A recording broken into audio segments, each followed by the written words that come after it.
So the Nintendo Switch 2 is finally here, so let's go and unbox it. While I was opening the box, I had to pause as I did see that the seal was actually broken, but since researching online, apparently if you had pre-ordered from Argos, then all of them were supposedly like this, as it was due to contents being checked before they received the stock.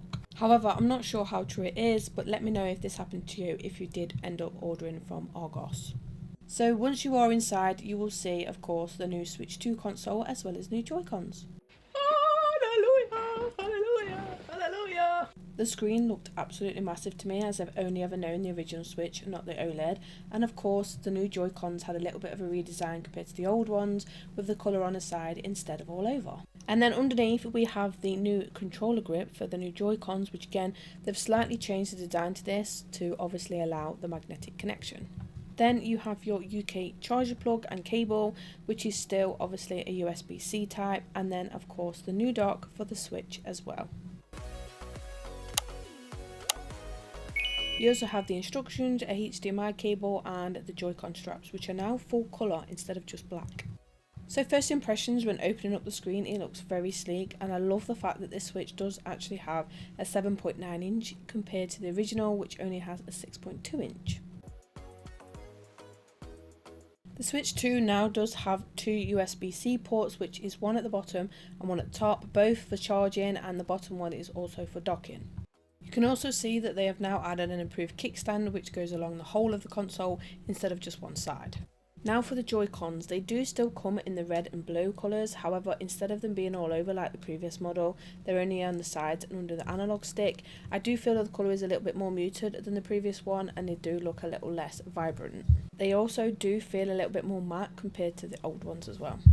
Connecting the Joy-Cons are now magnetic, so no slip and slide anymore, in which I feel they do feel a little bit more sturdier and have a good amount of grip on them when they do attach to the console. The screen of course does not have the OLED but the LCD, in which, to be honest, because I've never known the OLED Switch, I can see more of a difference from the original to the new one. And I know that a lot of people have said that they are disappointed in the fact that this does not have the OLED, which I can understand, but that does not mean that the screen is bad at all. Of course, the whole process of setup is pretty much the same as the original, but you will notice that the setup sounds have changed.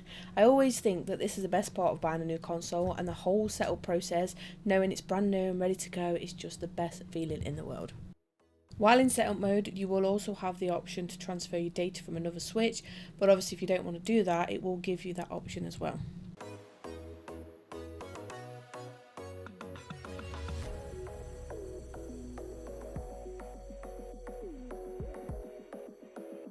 One thing to note as well, if you are buying an SD card for your new Switch, you will need a micro SD express card, as the original micro SD card will not work anymore.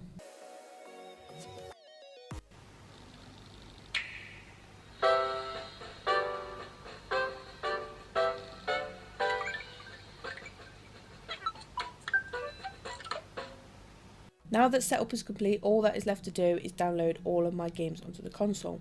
I have some digital games as well as physical, in which you can use the new virtual game cartridge app, but you will need your Switch that you have connected to this to do so.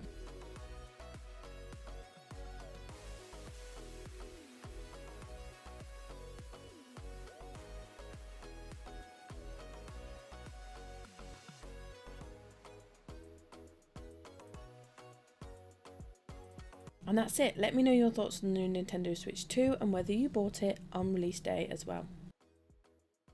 So if you did enjoy that video, please give it a big thumbs up. Don't forget to subscribe, because there'll be more Nintendo Switch 2 content coming very soon. And I'll see you in my next one. Bye.